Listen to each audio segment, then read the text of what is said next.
Cet épisode a été créé à partir de l'anglais en utilisant l'intelligence artificielle.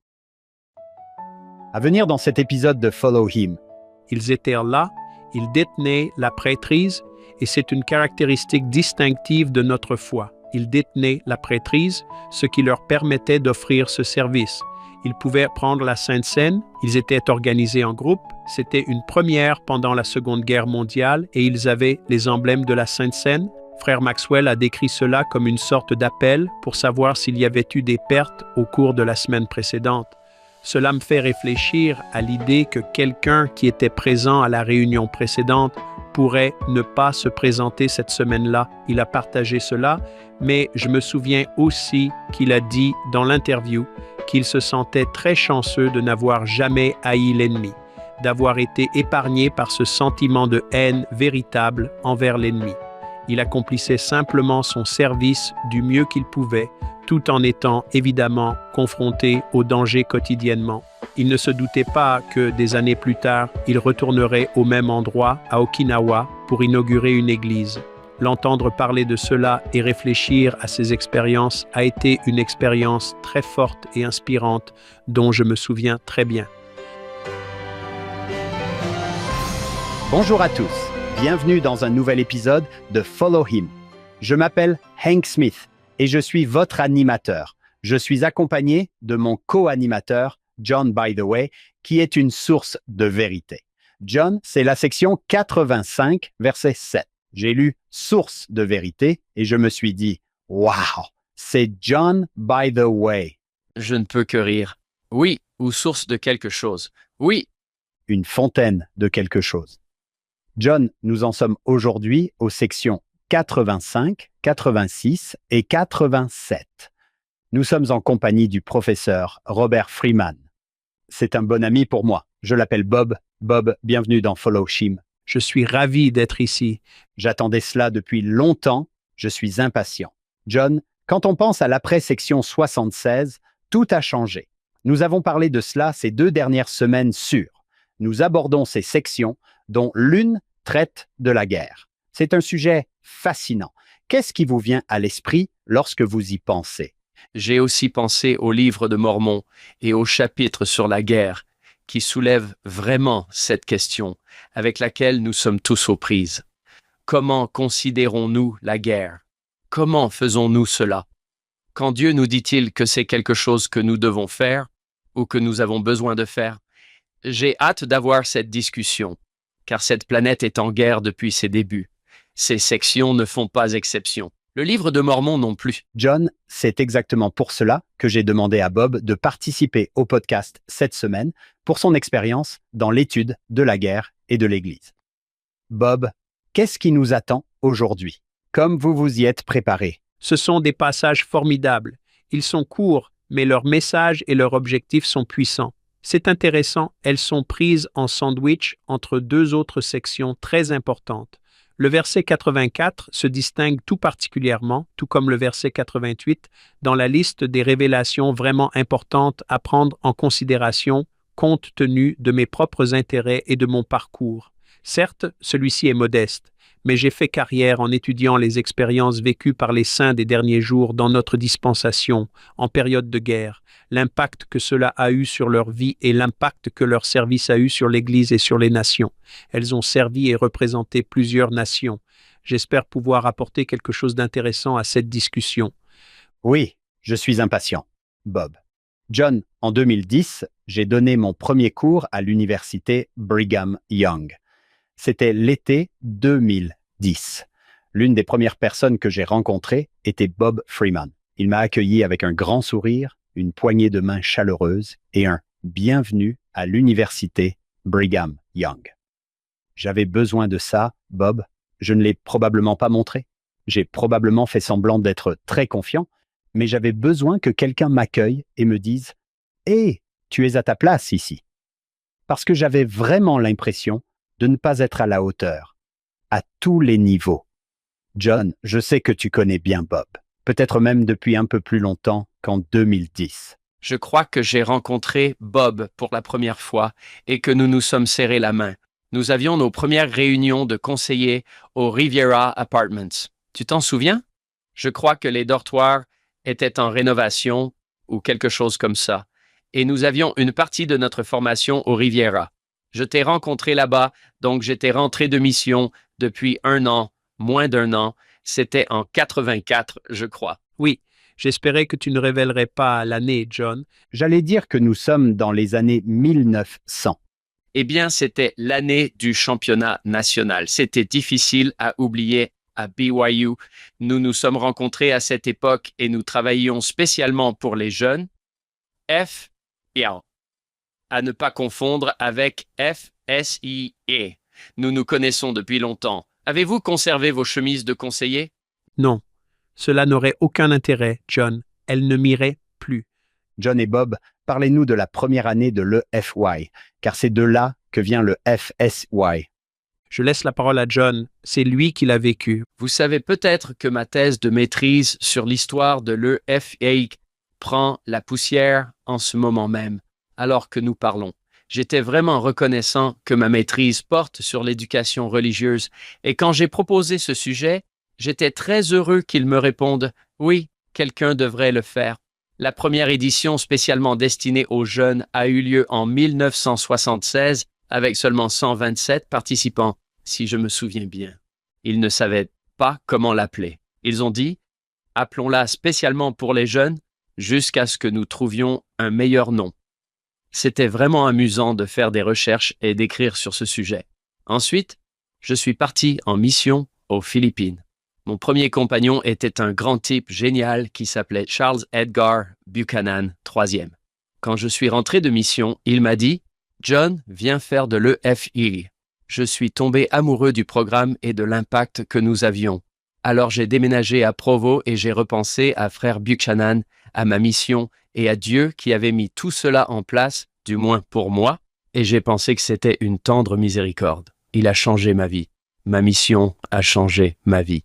Oui, et la vie de tant d'autres personnes grâce au travail de John, by the way. Nous devons remercier frère Buchanan pour cela. Bob, que retenez-vous de l'EFY? Pas grand-chose. Ce que John ajoute m'apprend beaucoup. Je me souviens juste m'être accroché au basque de John et c'était un super job d'été.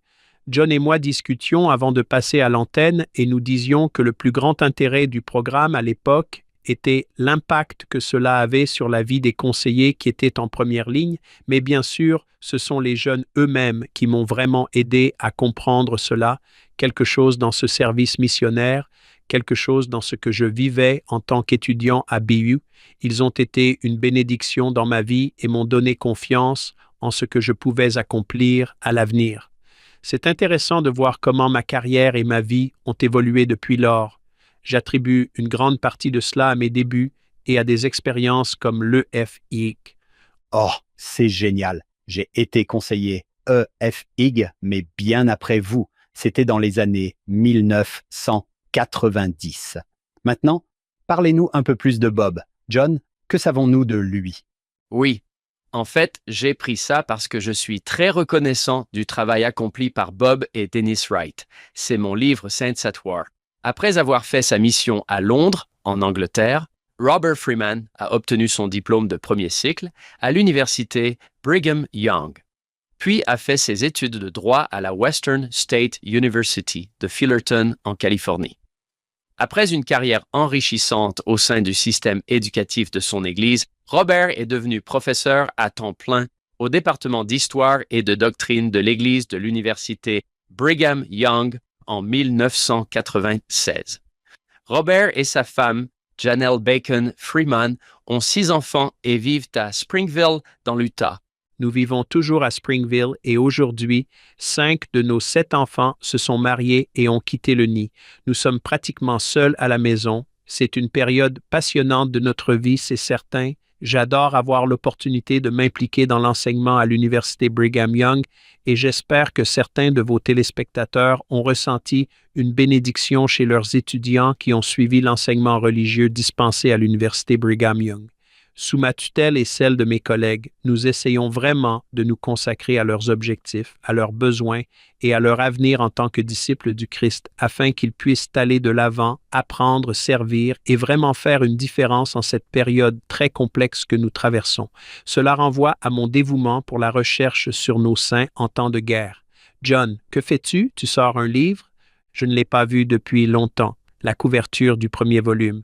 Nous avons en fait publié, je crois, 7 ou 8 volumes depuis cette époque sur différents conflits, différentes époques, différentes dispensations et les lieux où nos saints ont vécu. L'une des premières choses que je tiens à dire, c'est ma profonde gratitude envers ma femme, qui a été une assistante de recherche essentielle pendant plus de 25 ans depuis que j'ai commencé mes recherches, et envers nos enfants qui nous aiment et nous adorent. Ils ont appris à connaître et à aimer ces vétérans comme moi, et c'est vraiment une bénédiction. Je tiens à dire que nos saints ont participé à tous les conflits majeurs de la dispensation et ont joué un rôle clé, apportant une contribution héroïque tout en restant humbles et dévoués. Ils rejettent vraiment les louanges et les éloges excessifs.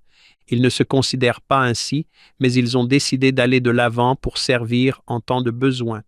Les guerres et les rumeurs de guerre continuent malheureusement d'être une constante, si vous voulez, ce qui est bien sûr très lié d'un point de vue scriptural à ce que les prophéties ont annoncé, mais il est certain que Satan a vraiment utilisé la guerre comme un moyen de diviser la famille humaine.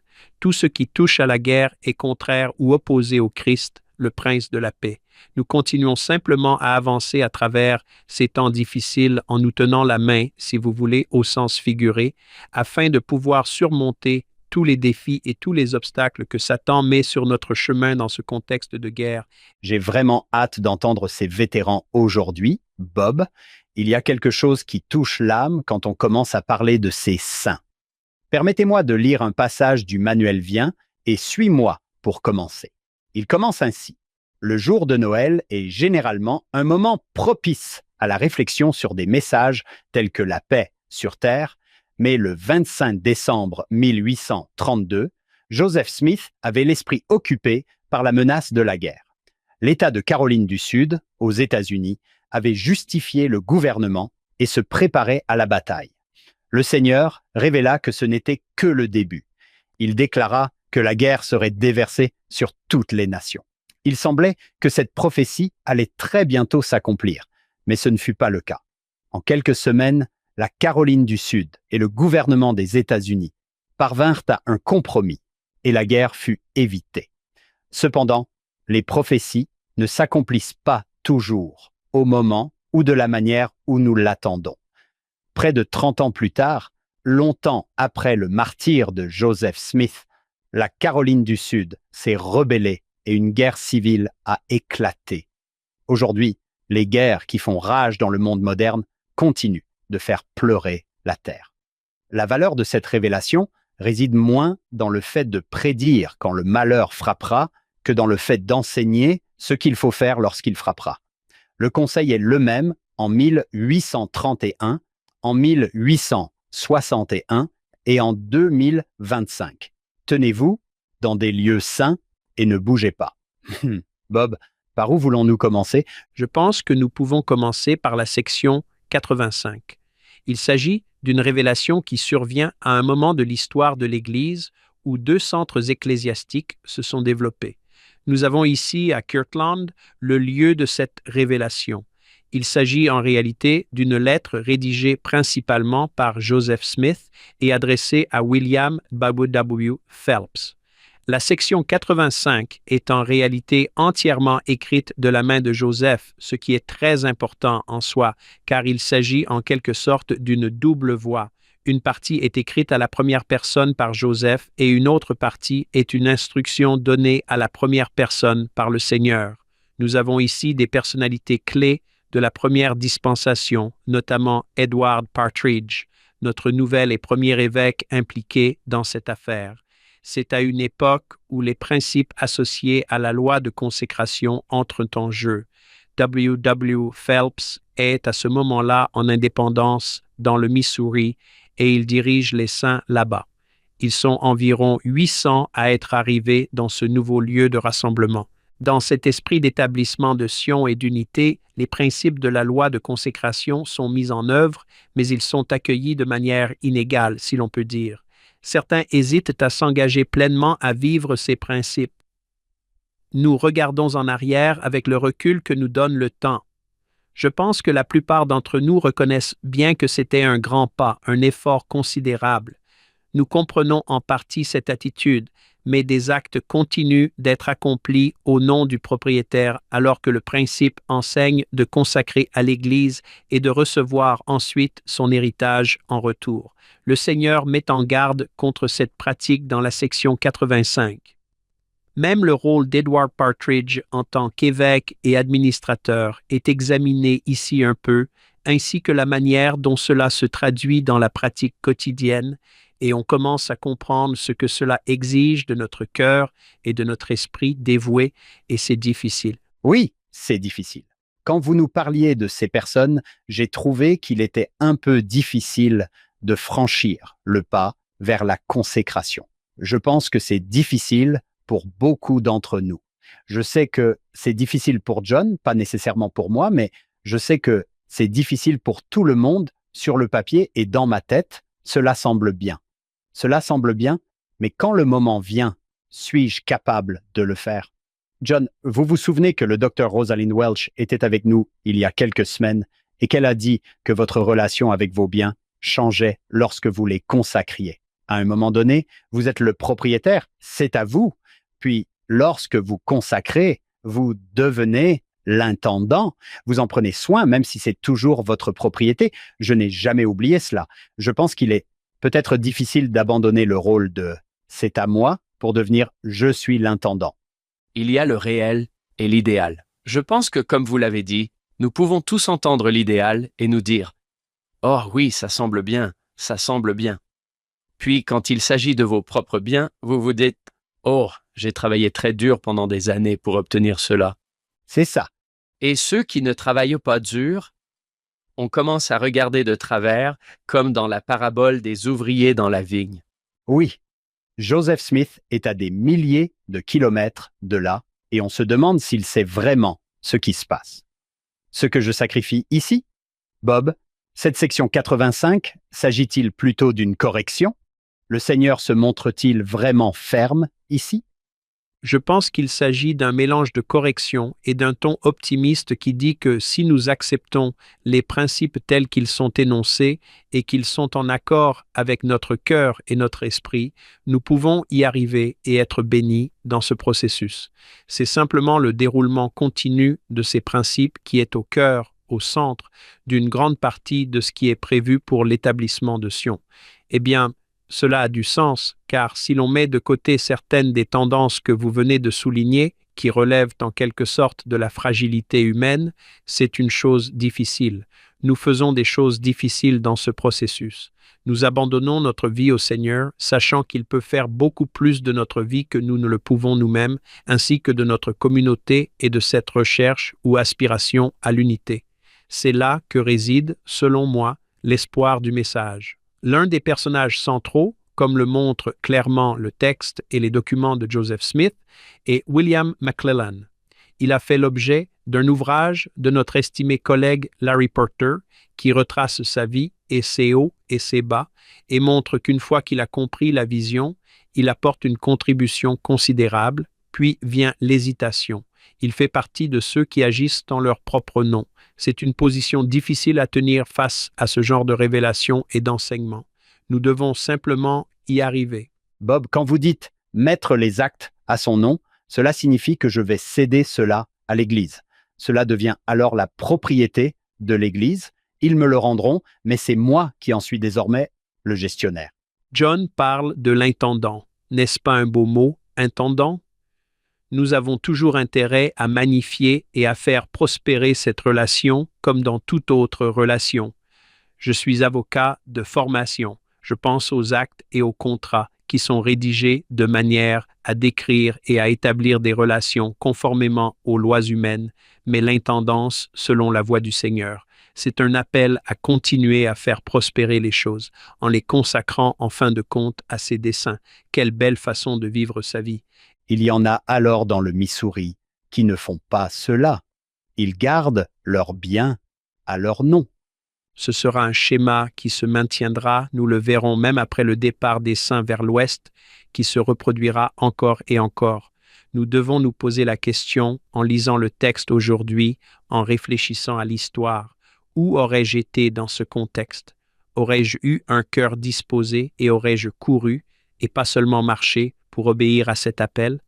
Oui, on voit aujourd'hui des gens qui abandonnent tout, se donnent au Seigneur et partent. Certains viennent de milieux très modestes. Certains pourraient critiquer cela. Bien sûr, c'est facile. Non, je pense qu'être dans une situation très modeste en termes de possession matérielle et dire simplement « je donnerai tout ce que le Seigneur me demandera », c'est pour moi un exemple d'obéissance et de dévouement en tant que disciple. Oui, cela se produit dans toute l'Église. Y a-t-il des versets de la section 85 que vous aimeriez mettre en évidence? Eh bien, je crains de ne pas suivre tout à fait l'ordre ici. Le verset 1 est important pour nous car il explique en quelque sorte le mécanisme de ce qui se passe. Le Seigneur demande à Joseph d'instruire Edward Partridge à nouveau sur une partie de cette histoire et de la consigner par écrit. Je voudrais insister ici sur l'aspect consigné par écrit, plutôt que sur l'image d'une histoire personnelle qui me vient à l'esprit, mais gardons une trace écrite. C'est quelque chose qui se reproduira à plusieurs reprises dans Doctrine et Alliance à des moments clés.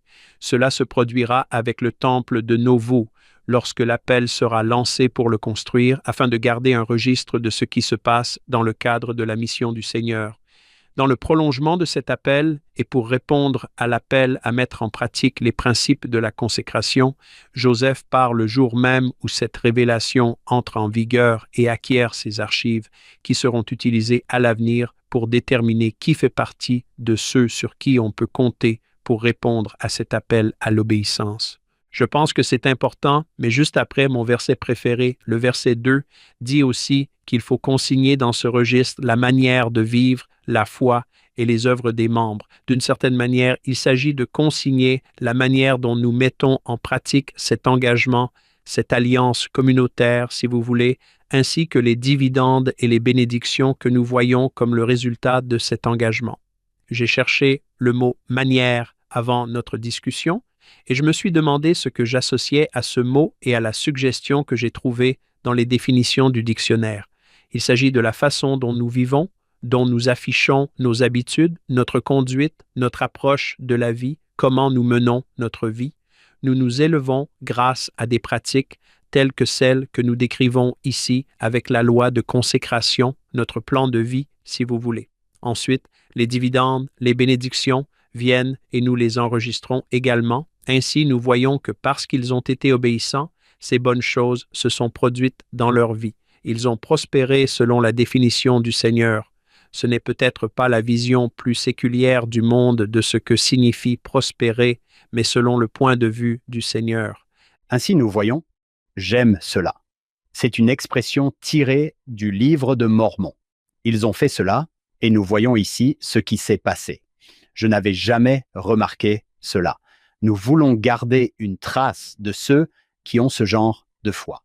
Ils vont jusqu'au bout, ils consacrent leurs biens et voyons ce qui se passe. Enregistrer leur manière de vivre, leur foi et leurs œuvres, et enregistrer ceux qui partent, enregistrer ceux qui apostasient après avoir reçu leur héritage. J'aime le mot « ferme » car il semble un peu plus doux que « condamnation », mais le Seigneur est très ferme. Dans cette lettre devenue « révélation », les conséquences pour ceux qui rejettent l'appellation à la consécration. Ouah! C'est exactement comme vous le décrivez, Hank. J'aime beaucoup cette idée, Bob. Peut-être y a-t-il quelque chose en moi qui me pousse à transmettre cela. Ou peut-être est-ce égoïste.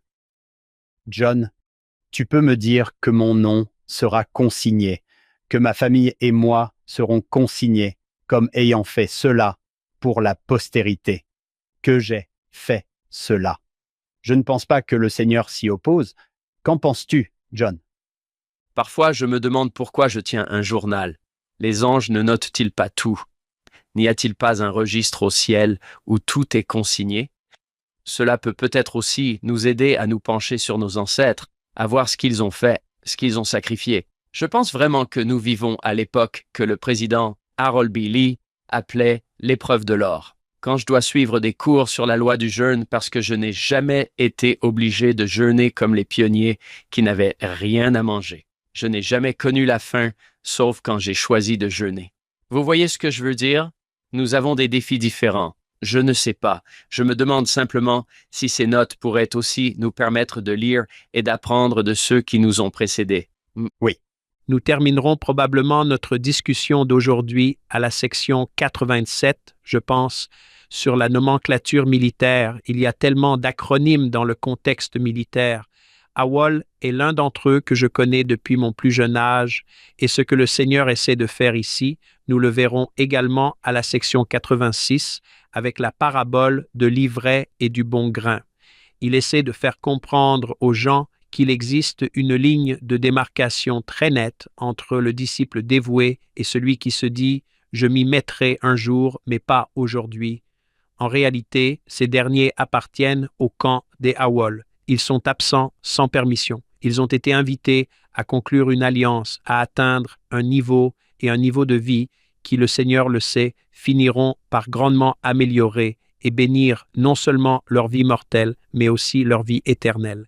Il veut que chacun de ses enfants ait cet appétit, si vous voulez, ce désir, cette aspiration à ce mode de vie, à cette manière de vivre qui sera certes déçu, mais aussi que le fait qu'il y ait une conséquence à ce rejet est ce qui est impliqué dans la section 85. J'adore ça. Il nous invite dans un espace où les bénédictions sont immenses. Entrez, entrez, Bob, continuons. Que voulez-vous voir ensuite dans cette section? Nous retrouvons cela 3 fois dans cette section. Nous le voyons à nouveau au verset 4, leur généalogie doit être conservée. Au verset 5, le livre de la loi de Dieu. Il s'agit essentiellement de la même invocation d'un registre tout au long de cette section. Ensuite, il est question de ceux qui se trouvent à l'extérieur et regardent à l'intérieur, si vous voulez. Au verset 9, tous ceux qui ne seront pas trouvés inscrits dans le livre du souvenir, c'est encore une autre mention du registre, n'auront aucun héritage en ce jour-là, mais ils seront retranchés et leur part sera désignée parmi les incrédules, où il y aura des pleurs et des grincements de dents, une issue très indésirable. Ironiquement, comme je m'accroche trop aux choses temporelles et que je ne suis pas disposé à mettre en pratique ce que le Seigneur m'a enseigné en tant que disciple du Christ, en m'accrochant à cela, je finis par tout perdre, je perds tout. Ce n'est pas là où je voulais être. Ce n'était pas ce que j'avais envisagé, même dans mon hésitation à vivre la loi supérieure. Bien sûr, les principes de la loi de consécration sont toujours avec nous. Lorsque nous allons au temple et que nous participons aux alliances, nous savons que nous sommes toujours appelés à être disposés et capables de donner tout ce que nous avons. Dans notre vie quotidienne, nous devons être un peuple d'alliance disposé à consacrer tout ce que nous avons. Nous avons toujours ces invitations. Dans quelle mesure y obéis-je? Oui, j'apprécie vraiment cet aspect du Seigneur, si on peut dire. En général, j'aime entendre le Seigneur dire « Je pardonnerai, j'aimerai, je suis là pour toi ». Mais j'apprécie aussi le fait que cela ait plus de sens lorsqu'il y a une limite, une fermeté. Lorsque le Seigneur dit « Si tu ne respectes pas cela, il y aura des conséquences terribles ». J'apprécie cela. Je pense que c'est un acte d'amour. Remarquez que le temps est essentiel. Le Seigneur est si patient. Il est si patient avec moi, ma vie, mes défauts, mes efforts continus pour y arriver. Mais dans ce contexte historique, le temps était essentiel. Le Seigneur avait des choses à accomplir. Elles devaient être accomplies dans un certain ordre pour faire avancer ce rétablissement, ces premiers moments du rétablissement, vers ce qui allait suivre. La patience semble un peu moins grande. Les saints doivent y arriver. C'est un peu comme l'appel à construire le temple de Kirtland, et je ne peux pas penser au temple de Kirtland sans penser que j'étais avec vous, Hank, à Kirtland, l'été dernier. Oui. J'ai une image dans mon esprit de vous et votre famille à l'arrière d'une fusée. Je pense que c'était lors d'un défilé dans une ville voisine. Oui, c'est exactement ça. Je crois que je me souviens encore de la scène. Nous célébrions le moment historique où l'Église a récupéré le temple de Kirtland ainsi que certains documents importants et des propriétés situées à Kirtland et à Nauvoo. Lorsque le Seigneur avait donné pour mission de construire un temple à cette époque, il avait réprimandé les saints lorsqu'ils avaient pris un peu de retard par rapport au calendrier qu'il leur avait fixé. C'est un peu comme dans la section 85 où le moment est venu, j'en ai besoin maintenant. Cela vous rappelle quelque chose, parents? Parfois, vous essayez de réprimander gentiment votre fils ou votre fille en leur disant « Tu dois saisir ta chance maintenant ». Qu'il s'agisse des tâches ménagères ou de quelque chose d'un peu plus important, c'est ton moment. Profite de l'instant présent. Avez-vous déjà entendu des gens dire qu'ils ont essayé la loi de la consécration et que cela n'a pas fonctionné? Maintenant, nous ne la pratiquons plus. J'ai entendu différentes réponses à cette question. J'aimerais beaucoup savoir ce que vous en pensez. Elle est toujours présente aujourd'hui, on la voit dans notre culte au temple et dans d'autres contextes. Elle n'a pas disparu, elle prend peut-être une forme un peu différente de celle que nous voyons ici dans ce récit historique. Oui, il existe un mythe, John.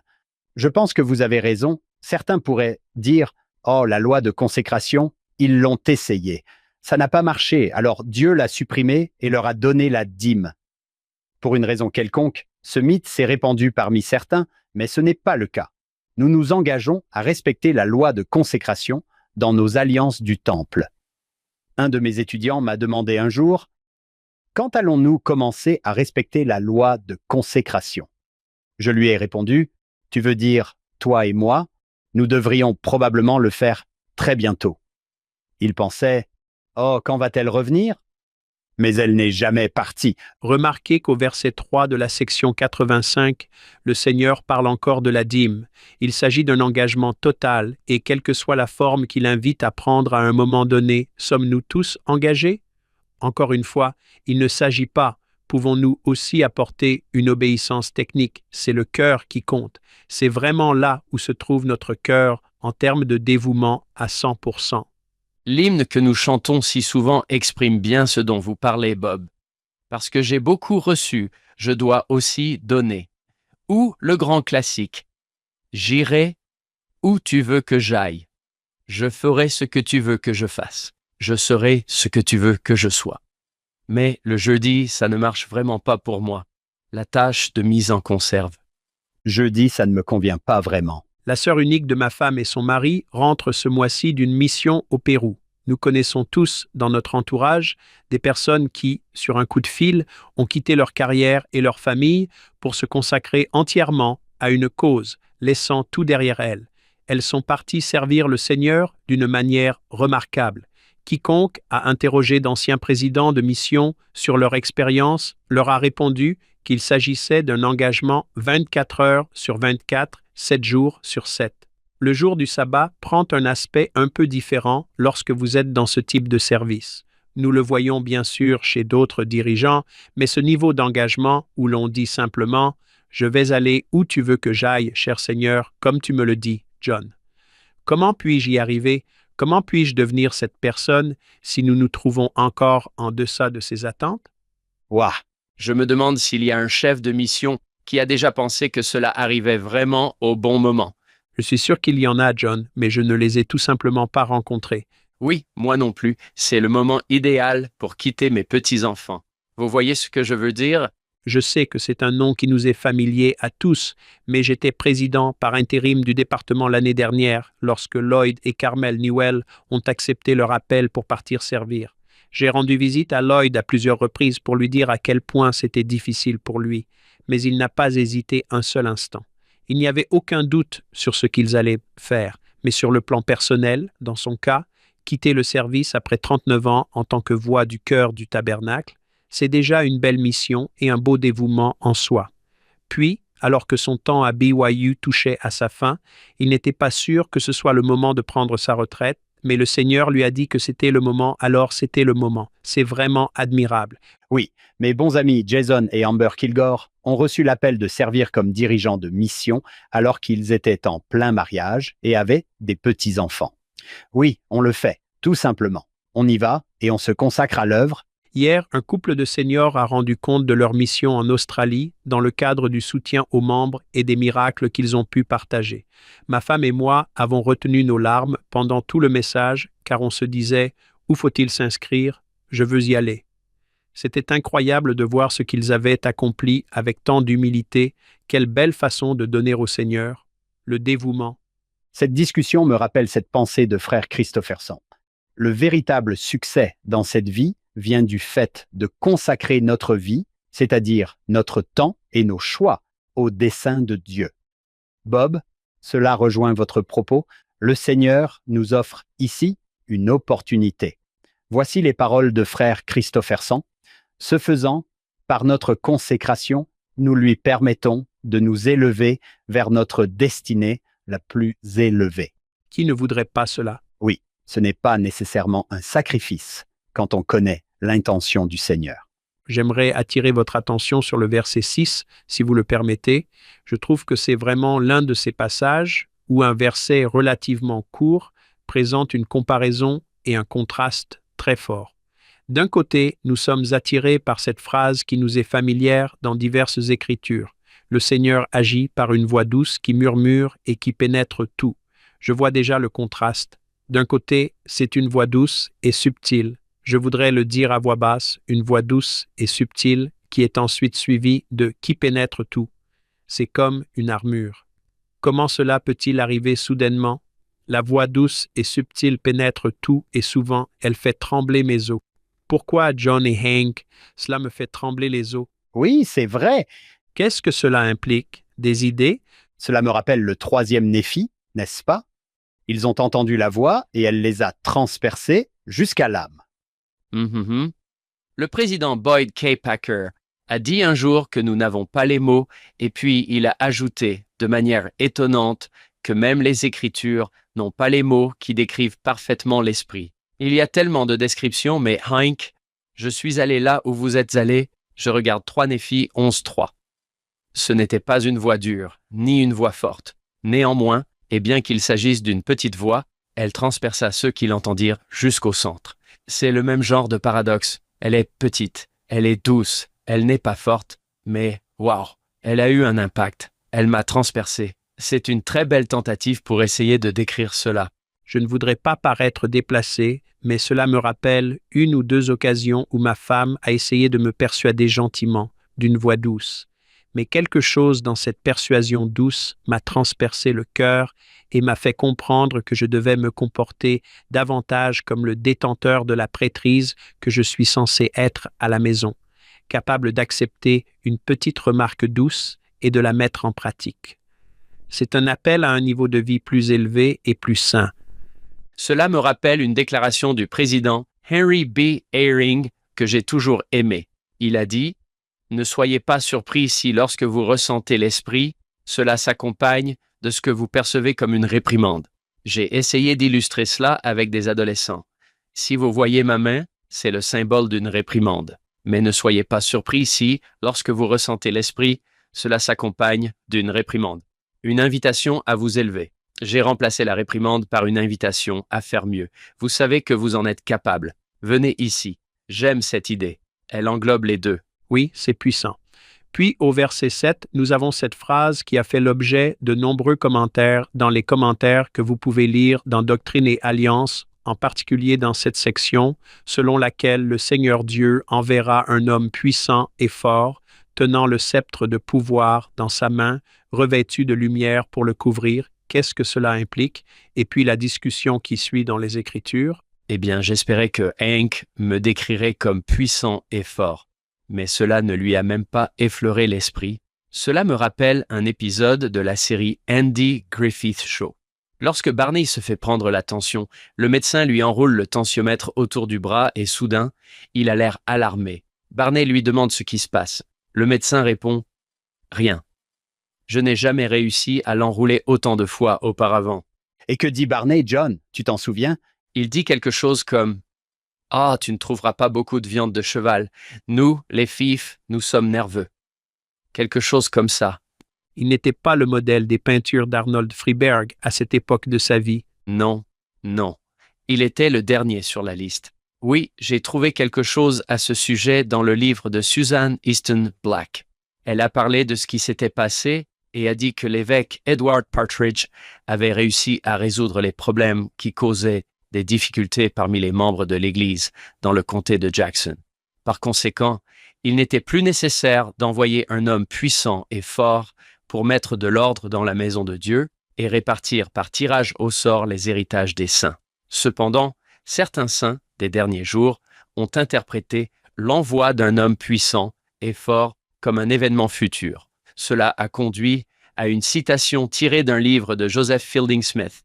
Cela a conduit à une citation, à une spéculation sans fin et inutile, due à une mauvaise compréhension de ce qui est écrit pour contrer ceux qui prétendent être l'homme puissant et fort prophétisé. Le 13 novembre 1905, la première présidence a publié une proclamation réfutant ces affirmations. N'est-ce pas intéressant? Je suis également tombé dessus. John, je suis ravi que vous ayez mentionné le nom de Suzanne. Elle a écrit un ouvrage intitulé « Qui est qui ?» dans Doctrine et Alliance. Il a été écrit il y a de nombreuses années, mais au début de ma carrière, je l'ai trouvé très utile pour parcourir et découvrir brièvement les biographies des différents noms qui apparaissent dans Doctrine et Alliance et voir comment, au fil des événements, ils ont évolué dans leur position par rapport à l'œuvre. Il y en a trop, mais il y a trop de ces personnalités qui ont hésité, qui se sont retirées, qui sont devenues des ennemis de l'Église, et nous le savons. Nous en parlons parfois à propos de certains développements historiques, en expliquant que c'est là l'avertissement et la fermeté que le Seigneur essaie d'apporter à cette instruction, afin que nous y arrivions, que nous comprenions le message, si vous voulez, le message des Écritures sur ce que nous devons devenir. Que voulez-vous examiner ici? Eh bien, je pense qu'il y a des choses assez simples qui sont établies dès le début de cette section, qui sont ceux qui sèment la semence. Au verset 2, les apôtres sont ceux qui sèment et le champ et le monde.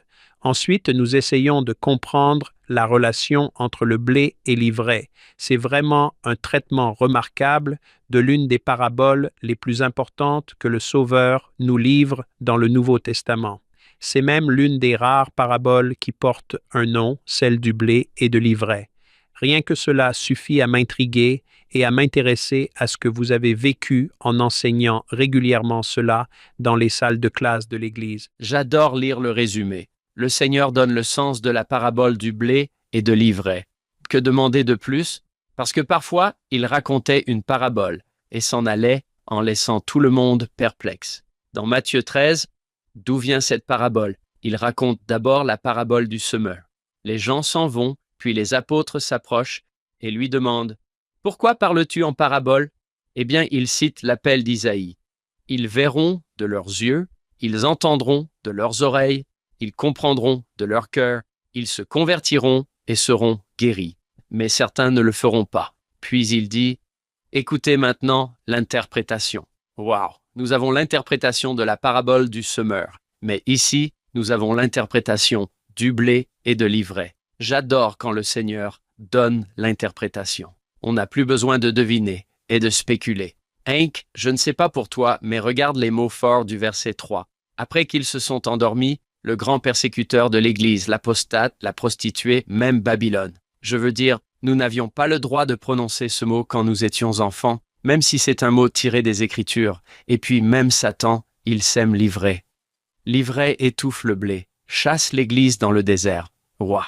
Ici, c'est le Seigneur qui donne l'interprétation. Je veux entendre ce que tu vas dire, Hank. Eh bien, je trouve cela fascinant, parce que dans le verset 3, il fait référence au premier Néphi, le grand persécuteur de l'Église, l'apostate, la prostituée, voire Babylone. Il y a là quelques références à la vision de Néphi du grand bâtiment spacieux, ce qui est un petit lien amusant à faire et qui vous fait voir différemment la parabole du blé et de l'ivraie en pensant « Oh, c'est très similaire à l'arbre et au bâtiment que nous connaissons si bien. » Les deux attirent. Ils sont comme un tamis, je dois aller d'un côté ou de l'autre, je vais vers l'arbre ou je vais vers l'édifice. Tout à coup, John, tu es fan de faire ces liens entre des chapitres similaires et quand tu trouves un chapitre similaire, tout s'ouvre à toi. Un peu comme Alma 32. On apprend pour la graine et l'arbre, puis ça fait le lien avec le premier chapitre de Néphi et avec le semeur.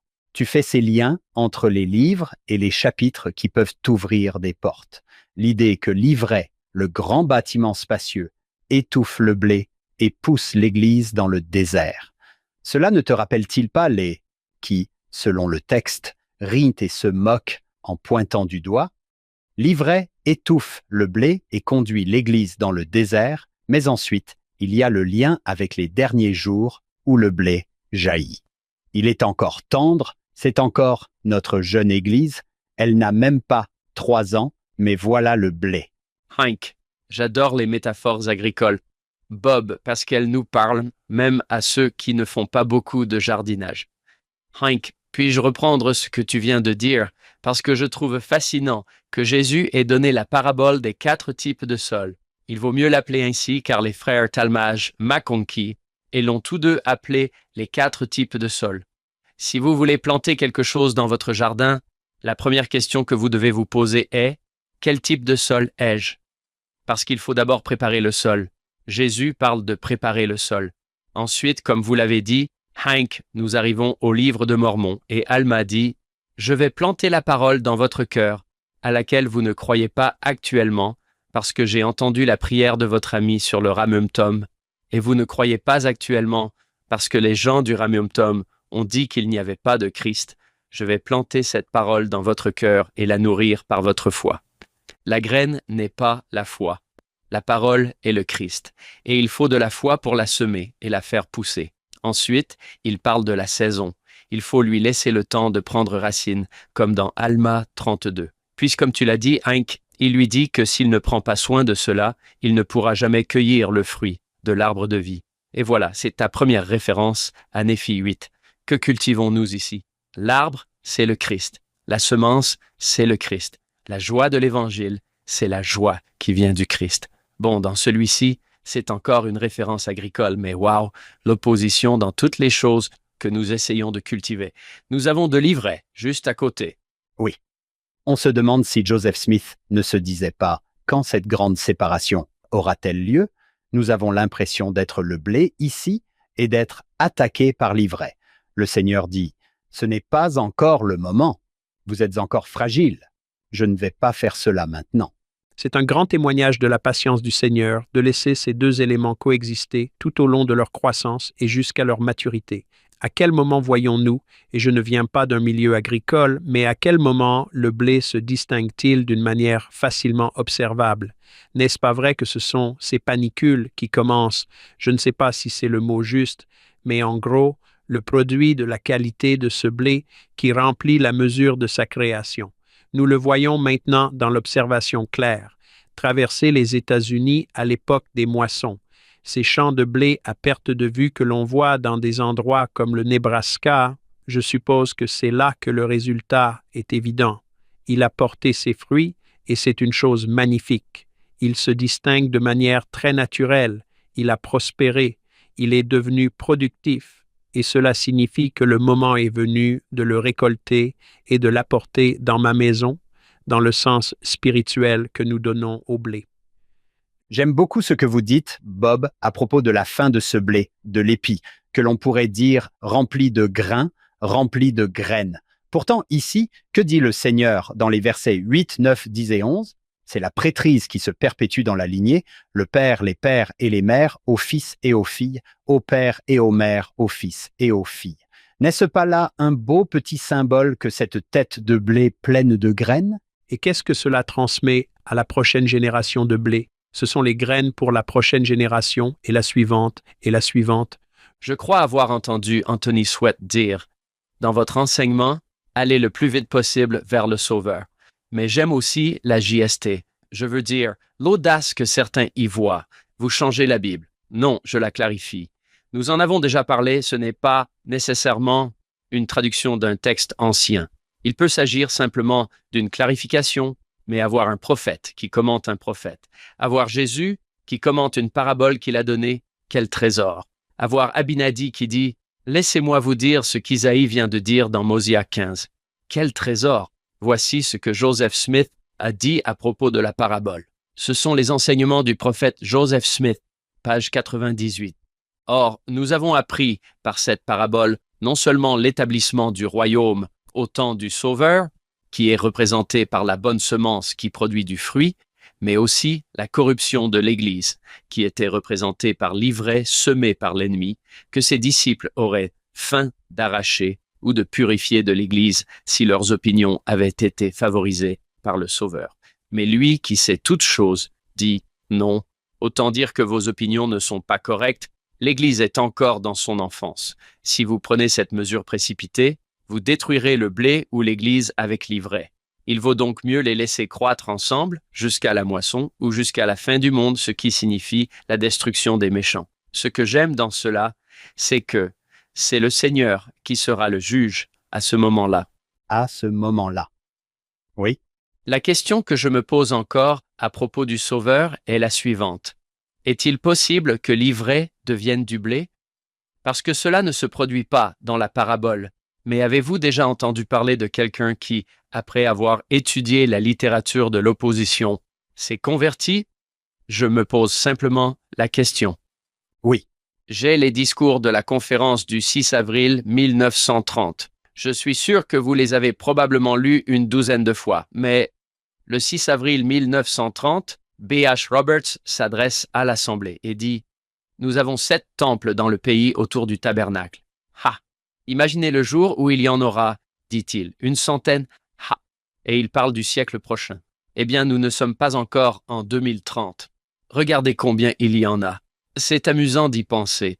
On en parle beaucoup depuis quelques décennies, mais j'ai du mal à imaginer cela. L'une des choses que cette étude de l'histoire de l'Église nous apprend, c'est qu'il y a toujours eu des gens qui sont partis. Oh, et qui sont venus et repartis. Ça a toujours été comme ça. Nous en parlons dans le contexte de la guerre. Si vous regardez la Seconde Guerre mondiale, nous pensons à ces jeunes hommes courageux, saints des derniers jours, qui allaient de l'avant avec courage. Eh bien, la plupart d'entre eux étaient moins actifs.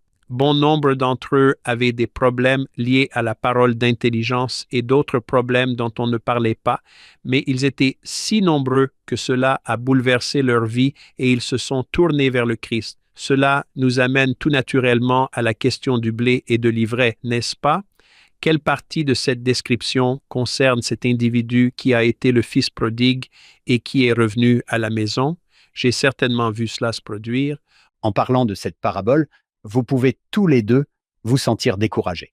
J'ai entendu des étudiants et des parents découragés par le monde qui nous entoure aujourd'hui, par le péché et la débauche qui sont partout autour de nous et de nos enfants. Cela peut être décourageant, mais regardez aussi le blé. J'ai apporté quelques statistiques pour vous deux. J'aimerais connaître votre avis. J'ai dû faire appel à un peu d'intelligence artificielle ici.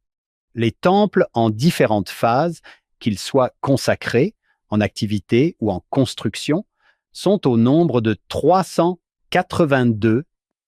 382. Passons au nombre total de missionnaires. Il y a presque 75 000 missionnaires à plein temps, 31 000 missionnaires seniors, 4 100, presque 4 200 jeunes missionnaires de service, ce qui fait un total de 110 000 missionnaires actifs. Encore un chiffre, près de 32 000 paroisses et branches. Cela représente plus de 3 600 pieux. Je voudrais vous lire quelque chose de récent, datant de juin 2025. Frère Cook, qui était à Elle, s'adressait au nouveau président de mission, ici, à Provo, aux nouveaux dirigeants de mission. Il a dit, je cite, « Laissez-moi vous donner les chiffres. Au cours du premier trimestre 2025, chaque région du monde a connu une augmentation d'au moins 20% du nombre total de baptêmes de convertis par rapport au premier trimestre 2024, qui était l'année la plus prolifique en baptême depuis 25 ans. Je sais qu'il peut être décourageant de voir l'ivraie, pour ainsi dire, la méchanceté autour de nous se développer. Mais le blé se porte très bien. Si vous écoutez les récits sur les réseaux sociaux, allez voir les actualités de l'Église, lisez certains de ces articles, lisez certains des enseignements que les dirigeants de mission ont reçus. Cela vous motivera. C'était tellement passionnant. Le blé pousse, n'est-ce pas? Oui, des gens partent et sont partis, et ce n'est pas à nous de juger. Comme vous l'avez dit tout à l'heure, John. Ce n'est pas notre travail de dire que telle personne est de l'ivraie et telle autre du blé. C'est probablement impoli. Oui, c'est peut-être un peu impoli, mais en général, quand on pense à la situation de l'Église, Bob, vous connaissez son histoire aussi bien que quiconque. L'Église se porte bien, Cette pierre puissante roule. Et Bob, comment le monde a-t-il changé depuis que vous avez servi en Angleterre? Eh bien, je veux dire, c'est ce qui est remarquable dans notre discussion d'aujourd'hui, alors que nous arrivons à la section 87, c'est de penser que les complexités de la section qui suit la section 88 nous inviteront à étudier le monde dans lequel nous vivons, et j'aime le fait que cela inclut des choses sur la Terre et sous la Terre. J'ai un diplôme en géologie de l'université Brigham Young, donc je considérais les choses sous la terre comme une partie très importante de cette vocation, mais aussi les nations et leur perplexité, et il est certain que nous vivons à une époque d'une grande complexité à tous les niveaux. Je suis heureux que vous ayez mentionné la section 88, car je me suis dit que c'était une merveilleuse conclusion. La section 88 est un véritable message de paix. La section 86 nous parle des défis liés à la consécration. La section 87 évoque le blé et l'ivraie, les prophéties de guerre et ce message de paix. Joseph Smith n'appelait-il pas la section 88 la section de la feuille d'olivier? Oui, la section 88. Pour tous ceux qui nous écoutent, cela semble sombre. C'est vrai. Regardez ce que dit le Seigneur au verset 11. « Heureux êtes-vous si vous persévérez dans ma bonté. Persévérez dans ma bonté, et vous serez une lumière pour les gentils. Vous serez un sauveur minuscule pour mon peuple Israël. » C'est une belle direction à suivre. Tout comme le blé et l'ivraie poussent ensemble, restez. Bonté. Restez dans ma bonté. Soyez une lumière et un sauveur pour mon peuple. Bob, sur ce, passons à la section 87. Nous entrons maintenant dans votre carrière, votre expertise dans le domaine des saints en guerre. Voici Joseph Smith recevant une révélation sur la venue, du moins au début, de la guerre civile aux États-Unis. Ce qui domine ici, dans l'intérêt et les instructions du Seigneur, c'est le déclenchement, dans environ 30 ans, d'une guerre civile qui mettra cette nation à genoux. C'est une révélation remarquable lorsque la guerre civile finit par éclater. Cette révélation même sera citée en dehors de l'Église comme preuve qu'il y a un prophète parmi nous. Que Joseph ait pu avoir la clairvoyance de prédire que cette révélation aurait lieu à cette période précise, le jour de Noël 1832, est une chose remarquable, mais cela parle aussi de la dispensation du millénaire à venir et du lieu où la guerre se déroulera au fur et à mesure que la dispensation se déroulera. Je l'ai déjà dit dans notre discussion d'aujourd'hui, l'adversaire a trouvé un moyen de diviser la famille humaine au fil du temps. J'ai un livre que j'ai acheté il y a de nombreuses années, intitulé « 5000 ans de guerre ». Vous vous rendez compte que c'est quelque chose de très continu, nous voulons être optimistes, mais nous ne voyons pas d'issue pour que la guerre disparaisse. C'est malheureusement une caractéristique de notre époque, c'est intéressant. Comme tout le monde, j'ai un téléphone. Il est là même quand nous ne voulons pas y penser. Je viens de recevoir une alerte m'informant qu'une nouvelle vague de missiles a été lancée et heureusement interceptée au Moyen-Orient. Nous sommes au milieu d'un conflit complexe. Nous prions pour ceux qui sont en danger, ceux que nous qualifions généralement d'innocents, et pour ceux qui font tout leur possible pour défendre la liberté. C'est une idée très forte. Quand on pense au livre de Mormon, ce n'est pas vraiment un sujet qui revient souvent dans Doctrine et Alliance, mais quand il est abordé, c'est très significatif. Nous pouvons revenir en arrière et voir à travers l'expérience que nous décrivons généralement comme l'expérience du bataillon Mormon pendant la guerre américano-mexicaine, puis aussi à travers la guerre de l'Utah ou l'expédition, comme on l'appelait plus communément à l'époque dans les années 1850, que nos saints ont été impliqués dans des actions de type militaire. Eh bien, jetons un coup d'œil à certains de ces versets et voyons ce que nous avons. Hank, auriez-vous l'amabilité de lire? Essayez les 3 premiers versets, si possible. Je vais lire un petit passage. Section 87, versets 1 à 3. En vérité, ainsi dit le Seigneur concernant les guerres qui vont bientôt éclater, commençant par la rébellion de la Caroline du Sud, et qui finiront par causer la mort et le malheur de nombreuses âmes. J'ai vérifié. La guerre civile américaine, selon les estimations modernes, les estimations révisées modernes du nombre de morts dans la guerre civile moderne, 850 000, le conflit le plus meurtrier de l'histoire des États-Unis, avec également de nombreux morts dus à la maladie, et pas seulement au combat. Le temps viendra où la guerre sera déversée sur toutes les nations, à commencer par cet endroit, car voici, les États du Sud seront divisés contre les États du Nord, et les États du Sud feront appel à d'autres nations. Même la nation britannique, comme on l'appelle, fera appel à d'autres nations afin de se défendre contre d'autres nations.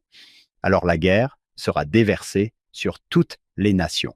Et le verset 4 parle des esclaves qui se soulèveront contre leurs maîtres, rassemblés et disciplinés pour la guerre. Je pense que Bob n'a pas lu la suite de la section qui parle d'autres guerres à venir. Bien sûr.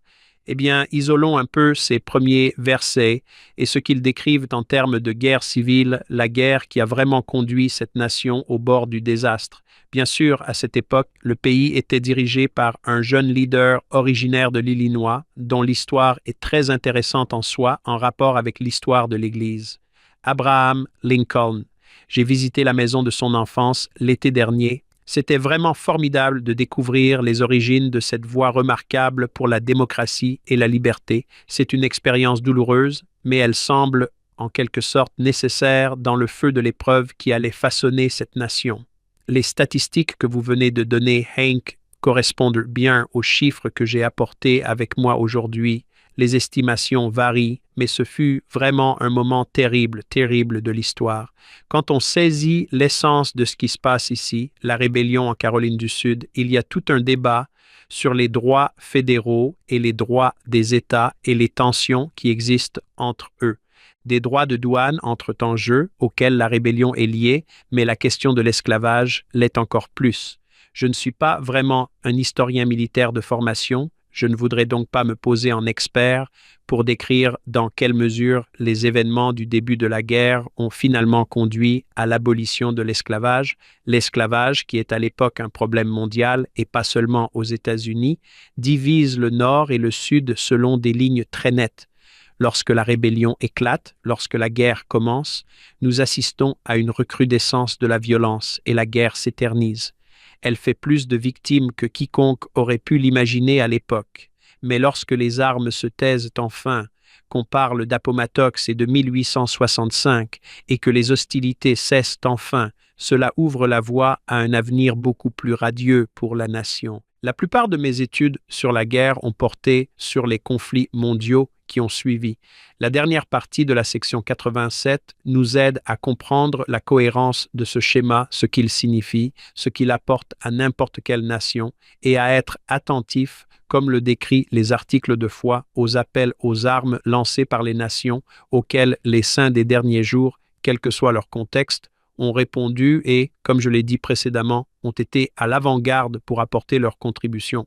Parler à n'importe quel ancien combattant ayant servi pendant la guerre et ayant participé au combat sur le front, si vous le souhaitez, ils ont tous le même souhait que ceux d'entre nous qui ont été là-bas, qui ont combattu dans ces événements terribles, ces guerres tragiques, puissent trouver un meilleur moyen de résoudre les problèmes des nations du monde que cette approche, car elle est très difficile. Et bien sûr, il ne s'agit pas seulement, comme vous et moi l'avons mentionné, du nombre de morts et de blessés physiques, mais aussi des blessures psychologiques et de ce que les soldats ramènent avec eux à leur retour. Nous en parlons dans le domaine de la santé mentale et des séquelles. J'ai parlé à des épouses de vétérans qui m'ont dit qu'après une longue vie bien remplie, elles vivaient avec des cauchemars récurrents et des problèmes de santé mentale. Nous savons que le suicide et d'autres preuves du fardeau que ces soldats ramènent chez eux sont l'un des coûts pour la société de ces terribles événements que nous appelons la guerre. Nous voulons nous éloigner de ce schéma. Nous voulons être des artisans de paix, comme le nom de Jésus-Christ nous y invite, une voix qui plaide en faveur de l'abandon de la guerre. C'est certainement l'appel des Écritures. Même si cela nous donne des informations sur ce à quoi nous pouvons nous attendre à l'avenir, c'est une prophétie de ce genre. 1832, nous attendons toujours ce jour. Notre appel est de rejeter la violence et la guerre. Nous pouvons discuter des justifications de la guerre, si vous le souhaitez, mais c'est presque un autre débat pour un autre jour, je pense, et qui donne à réfléchir. Nous pouvons encore espérer que vous et moi pouvons faire la différence et être des voix pour la paix. John, nous avons consacré 2 épisodes l'année dernière au chapitre du Livre de Mormon consacré à la guerre. L'un avec le docteur David Boren et l'autre avec le docteur Justin Top, qui est aumônier. Nous avons déjà abordé ce sujet, Bob, à savoir la justification, le moment et le lieu de la guerre, si nous ne voulons pas le faire aujourd'hui. Bob, que voulez-vous faire? Je voudrais faire appel à votre expertise. Je voudrais parler des saints en temps de guerre. Comment avez-vous vécu la lecture, la compilation et la rédaction de ces récits? Vous écoutez plus que vous ne parlez, vous n'avez vraiment pas besoin de beaucoup d'incitations ou de questions pour un vétéran qui a vécu ce genre d'expérience, mais ce qu'ils sont capables de vous donner, c'est une idée précise de ce que cela représente pour chacun d'entre nous. C'est l'été ici, dans la vallée de l'Utah, et partout où se trouvent vos auditeurs. Et c'est une période de l'année où nous organisons des événements tels que le 4 juillet et d'autres événements similaires, où nous rendons hommage à ceux qui ont tant fait pour les libertés dont nous jouissons. Si vous avez un ancien combattant dans votre famille, si vous êtes un ancien combattant de votre paroisse, nous aimerions en savoir plus sur leur expérience et sur la manière dont nous pouvons leur montrer que nous nous intéressons vraiment à eux. Oui, en saluant leur service, sans jamais leur demander d'en dire plus que ce qu'ils se sentent à l'aise de révéler sur leur expérience. Je garde un souvenir précieux des entretiens que j'ai eus avec certaines des personnes les plus humbles que vous puissiez imaginer, issues de milieux parfois très obscurs, mais qui sont pourtant des piliers de leur communauté, qui ont tant fait et fait preuve d'une grande résilience face aux difficultés qu'elles ont rencontrées. La semaine dernière, j'ai reçu un frère de Little Beaver dans l'Utah. J'enseignais la doctrine de l'Évangile dans ma paroisse, et voilà que j'ai baissé les yeux et j'ai vu mon ami Howard Bradshaw de Beaver dans l'Utah, assis au premier rang. C'est un vétéran de la guerre de Corée, si vous pouvez l'imaginer. En fait, son visage figure sur la couverture d'un des volumes que j'ai eu la chance d'écrire, et il était alerte et en bonne forme. Je lui ai même demandé s'il voulait bien se présenter aux personnes présentes. Il s'est levé et, à 98 ans, il a parlé un peu de lui et de notre relation. L'une des raisons pour lesquelles je l'ai mentionné est que, lorsqu'il m'avait accordé une interview il y a plus de 20 ans, il m'avait notamment parlé des premiers baptêmes auxquels il avait assisté et participé en Corée. Imaginez-vous, ils sont au bord de la mer, vêtus de blanc. Ces jeunes convertis entrent dans l'Église. Nous constatons que le contexte de guerre, aussi terrible soit-il, a souvent servi de point de départ à l'introduction de l'Évangile dans un pays. Je pense à des personnes humbles comme le bon frère que je viens de décrire, originaires d'endroits obscurs, puis je pense à des noms qui nous sont peut-être plus familiers et que nous connaissons mieux. Je voudrais partager 2 témoignages qui correspondent à cette catégorie.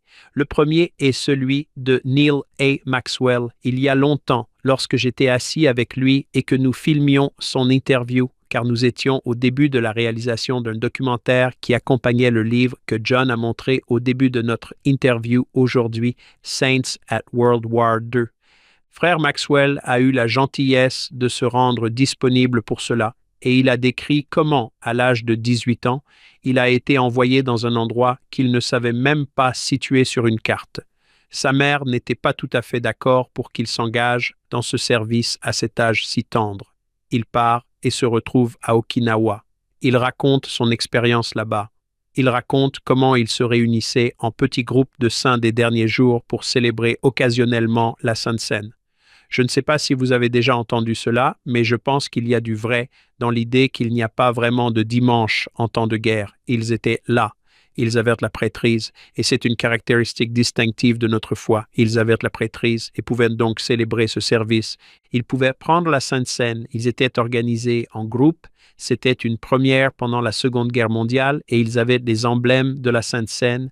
Frère Maxwell a décrit cela comme une sorte d'appel pour savoir s'il y avait eu des pertes au cours de la semaine précédente. Cela me fait réfléchir l'idée que quelqu'un qui était présent à la réunion précédente puisse ne pas se présenter cette semaine-là. Il a partagé cela. Mais je me souviens aussi qu'il a dit dans l'interview qu'il se sentait très chanceux de n'avoir jamais haï l'ennemi, d'avoir été épargné par ce sentiment de haine véritable envers l'ennemi. Il a simplement accompli son service du mieux qu'il pouvait, tout en étant évidemment confronté au danger quotidiennement. Il ne se doutait pas que, bien des années plus tard, il retournerait au même endroit, à Okinawa, pour consacrer un édifice religieux. L'entendre parler de cela et réfléchir à ses expériences a été une occasion très forte et vraiment inspirante dont je me souviens très bien. Nous te remercions, ô Dieu, pour le prophète Nelson. Il s'est également rendu disponible pour une interview. C'était il y a un peu plus de 20 ans, alors qu'il servait dans le collège des 12, pour décrire ses expériences pendant la guerre de Corée en tant que militaire. Il a visité toutes les unités MASH. Je ne sais pas si John Hank, vous connaissez la série télévisée MASH, mais imaginez le président Nelson dans un tel contexte, passant d'une unité MASH à l'autre et évaluant les soins prodigués aux malades et aux blessés en uniforme. Il raconte une histoire remarquable sur l'occasion qu'il a eue de rencontrer un jeune saint des derniers jours qui avait eu les jambes amputées à la suite d'un événement qu'il avait vécu. Il ne savait pas trop quoi dire lorsqu'il a rencontré ce jeune homme, mais il lui a présenté ses condoléances et lui a exprimé son inquiétude et son espoir pour lui. Le jeune homme a certainement senti un peu de gêne et ce que le docteur Nelson a pu dire à ce moment-là. Il s'est tourné vers moi et m'a dit « Ne vous inquiétez pas pour moi maintenant, je vais m'en sortir. » Je paraphrase bien sûr. Je ne travaille pas à mon salut avec mes jambes, je le fais d'une autre manière. Je pense que cela a été une expérience transformatrice pour le président Nelson. J'ai entendu plusieurs apôtres dire que leur service pendant la guerre avait vraiment eu un impact sur leur vie de disciples, et je pense que cela a dû être une expérience similaire pour le président Nelson ce jour-là. À suivre dans la deuxième partie de cet épisode. Apparemment, ce soldat allemand était l'un d'entre eux, et ils l'ont donc débusqué. Il bat en retraite, et c'est là qu'intervient Banner Hall, le tireur d'élite, qui doit faire preuve de son talent pour l'abattre. Il tire et rate encore. Il tire ensuite sur un objet inanimé dont il connaît l'emplacement et la nature. Il réussit à le détruire, mais il revient ensuite sur ses pas et tente de tirer sur l'autre type sans y parvenir.